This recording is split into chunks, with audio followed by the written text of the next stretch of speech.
অর্ধেক জীবন কেটে গেছে ভুল ধারণায়। আপন বা কাছের যাদের মনে করি তারা কি সত্যি আপন, নাকি আপন সাজার মুখোশ লাগিয়ে ঘুরছে? খারাপ সময় তা বুঝতে পারলেও মানুষ চিনতে পারি না। মানুষ চেনার ব্যর্থতা আমাকে সব সময় আপোষহীনতায় ভোগায়। আসসালামু আলাইকুম বন্ধুরা, কেমন আছেন? চলে এসেছি একটি বড় ভিডিও নিয়ে। আজকে দুটি রান্না করব, একটি হচ্ছে চিচিঙ্গা ভাজা আর হচ্ছে গরুর মাংস। অনেকদিন পর আজকে গরুর মাংস রান্না করলাম। আপনারা নিশ্চয় জেনেছেন আগের ভিডিওতে যে আপনাদের ভাইয়া এসেছে, সে এসেছে, সেই উপলক্ষে এই গরুর মাংস রান্না করেছিলাম। যাই হোক, মাংসটা আমি আগে থেকেই মশলা মাখিয়ে মেরিনেট করে রেখেছিলাম, সুন্দর করে কষিয়ে নিচ্ছি। আর এই সেটে আমি এখন চিচিঙ্গা ভাজি করব।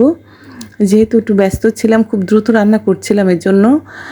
তো এই সেটে চিচিঙ্গা রান্না করার জন্য আমি দিয়েছি পেঁয়াজ কুচি, কাঁচামরিচ এবং অল্প কিছু সামান্য কিছু চিংড়ি দিয়েছি। এবার খুব সুন্দর করে কষিয়ে দিয়েছি পরিমাণ মতো হলুদের গুঁড়া দিয়ে খুব সুন্দর করে কষিয়ে নিয়েছি। চিচিঙ্গা দিয়েছি, চিচিঙ্গা বেশ পাতলা পাতলা করে কেটেছি এবং এটা খুব ফ্রেশ ছিল, যার জন্য বেশ ফ্রেশ এবং কচি ছিল।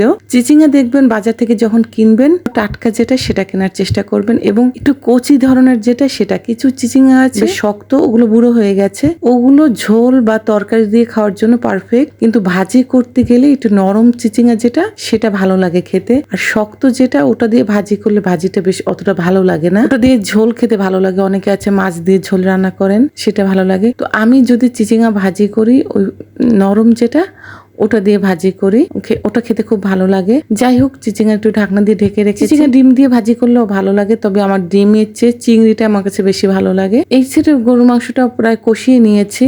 গরুর মাংসটা কষানো ওই সেটে কষিয়ে নিয়েছি, একটু হালকা গরম ঝোল দিয়ে বারবার কষিয়ে নিয়েছি। গরুর মাংসে একবারে পানি দিয়ে দেইনি আমি কখনোই, অল্প অল্প ঝোল দিয়ে তারপর রান্না করি। যাই হোক, এবার কষানো হয়ে যাওয়ার পর পরিমাণ মতো গরম পানি দিয়ে এটাকে আমি প্রেসার কুকারে দিয়েছি। প্রেসার কুকারে দিয়ে এই সাইডে আমি চিচিঙ্গাটাও হয়ে গেছে, এটা প্রায় একদম ভাজা ভাজা হয়ে গেছে। যাই হোক, এখন মাংসটাও হয়ে গেছে, মাংসটা নামিয়ে নিচ্ছি।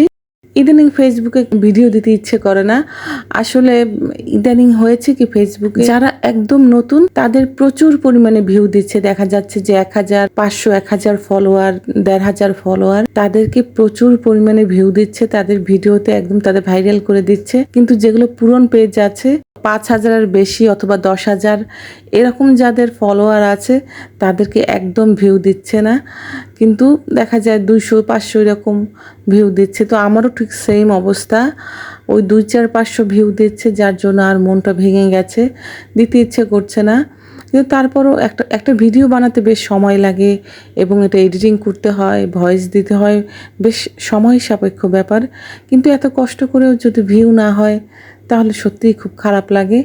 যাই হোক, তারপর টুকটাক কাজ করছি, যেহেতু পেজটা ভিডিও নিয়মিত না দিলে পেজটা একদম অচল হয়ে যাবে, এজন্য টুকটাক ভিডিও দিচ্ছি। যাই হোক, আমার ভিডিও আপনাদের কেমন লাগে অবশ্যই কমেন্ট করে জানাবেন। ফেসবুক থেকে দেখে থাকলে ফলো করবেন, আর ইউটিউব থেকে দেখে থাকলে সাবস্ক্রাইব করবেন। অসংখ্য ধন্যবাদ, সবাই ভালো থাকবেন। আসসালামু আলাইকুম।